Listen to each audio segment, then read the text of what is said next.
출애굽기. 우리는 첫 번째 비디오에서 1장부터 18장에서 하나님이 노예된 이스라엘을 구하시는 중대한 사건을 보았습니다. 바로와 맞서 물리치시고 6월절 어린 양의 피로 피할 길을 열어주셨죠. 그 후 홍해의 길을 내서 건너게 하시고 광야로 인도하시지만 놀랍게도 그들은 불평불만을 늘어놓습니다. 출애굽기의 후반부는 모세가 이스라엘 백성을 시내산 앞으로 데려오자 하나님께서 그들에게 언약의 관계를 제안하시는 장면으로 시작됩니다. 이 장면은 성경의 줄거리에서 하나의 중요한 순간인데요. 아브라함을 향한 하나님의 약속이 한 단계 발전하기 때문이죠. 창세기에서 하나님이 아브라함의 가족을 통해 열방에 그분의 복을 회복하겠다 약속하신 걸 기억하시죠? 여기서 그게 더 구체화됩니다. 하나님은 만일 이스라엘이 언약에 순종하여 하나님의 율법과 가르침과 정의를 따르면 열방의 제사장 나라가 될 것이라 하십니다. 즉 하나님의 대사로서 다른 민족에게 그분이 진정 어떤 분이신지 보여줄 거라는 거죠. 이스라엘 백성은 열렬히 그 제안을 받아들입니다. 하나님의 임재는 시내산 정상에 구름과 번개와 천둥의 모습으로 나타나고 모세는 백성을 대표하여 산을 오릅니다. 여기서 하나님은 언약의 기초 조항인 그 유명한 십계명을 주시는데요. 이것은 이스라엘과 하나님의 관계를 규정하는 일종의 기본 협약입니다. 그리고 나서 십계명을 더욱 구체화한 일련의 세부 법규들도 주시는데요. 제사와 사회 정의, 공동체 생활에 대한 율법을 통해 이스라엘이 다른 민족과 구별된 의롭고 자비로운 민족이 되길 원하십니다. 모세가 모든 율법을 받아 적은 후 백성에게 전하자 그들은 하나님과의 언약을 맺기로 다시 한번 대답합니다. 그러자 하나님은 관계를 한층 더 발전시키시는데요. 모세에게 말씀하시길 거룩하고 선하신 그분의 임재가 이스라엘 가운데 머물게 하여 언약을 이루어 가겠다 하십니다. 인류가 에덴 동산에서 반역한 후 하나님의 임재로 나아가지 못하게 된 것을 기억하시죠? 그러나 이제 아브라함의 자손을 통해 하나님의 임재로 나아갈 길이 다시 열린 겁니다. 언약 관계를 통해 먼저는 이스라엘, 나아가 언젠가는 열방에게 말이죠. 다음 7장에서는 거룩한 장막인 성막에 대한 자세한 설계도가 소개됩니다. 성막들에는 제단이 있고 중앙의 장막 안에는 성소와 지성소가 있습니다.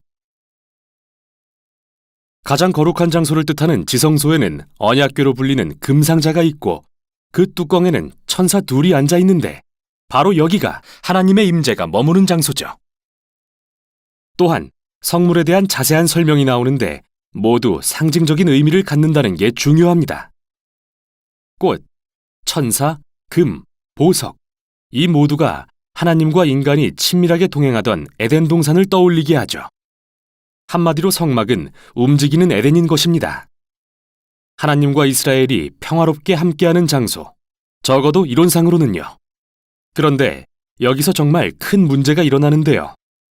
이스라엘이 언약을 깨버립니다. 모세가 산 위에서 성막의 설계도를 받고 있을 때 산 아래에 있던 이스라엘 백성은 인내심을 잃고 모세의 형 아론에게 금송아지 우상을 만들어달라 요구합니다. 자신들을 이집트에서 이끌어낸 신으로 숭배하려고 말이죠. 하나님의 임재가 바로 저 산 위에 있다는 것을 알면서도 그들은 언약의 첫 2계명을 어깁니다. 다른 신을 섬기지 말고 우상을 만들지 말라는 계명을요. 다음 내용이 정말 중요한데요. 하나님은 산 아래에서 무슨 일이 일어나는지 아시고 진노와 고통 가운데 모세를 부르셔서는 이스라엘을 진멸해버리겠다고 하십니다. 그러나 모세는 하나님의 성품에 호소하여 간구합니다. 이스라엘을 진멸해버리시면 처음 아브라함과 하신 약속이 뭐가 됩니까? 말하고 하나님의 이름이 더럽혀지는 것을 들어 묻습니다. 자기 백성을 멸하시는 걸 보고 그들이 뭐라 하겠습니까? 하나님은 그의 중보를 들으시고 뜻을 돌이키십니다. 우상 숭배를 선동한 자들은 심판하셨지만 이스라엘 민족은 용서하시고 언약을 새롭게 하셨죠. 바로 여기가 하나님이 처음으로 모세에게 자신의 성품을 설명하시는 부분입니다. 나 여호와는 자비롭고 은혜로우며 쉽게 노하지 않고 신실한 언약의 하나님이라. 죄는 용서하나 악한 자는 반드시 벌하리라. 여기서 갈등이 발생하는데요. 하나님은 자비롭지만 선하시기 때문에 반드시 반드시 악도 심판하셔야 합니다. 결국 신실하신 하나님은 전혀 신실하지 못한 이스라엘을 아시고도 그들과의 약속을 지키십니다.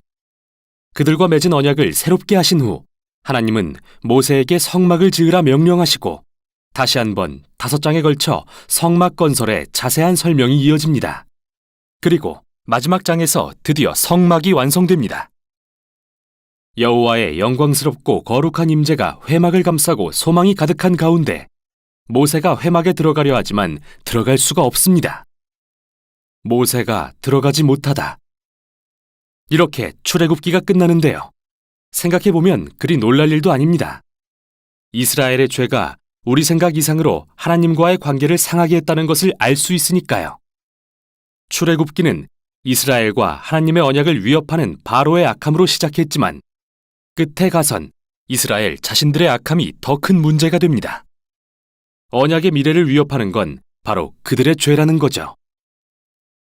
책을 마치며 이런 의문이 듭니다. 거룩하고 선하신 하나님께서 어떻게 죄로 타락한 이 언약의 백성 가운데 임재하실 수 있을까? 그 해답이 바로 다음 책에서 공개됩니다.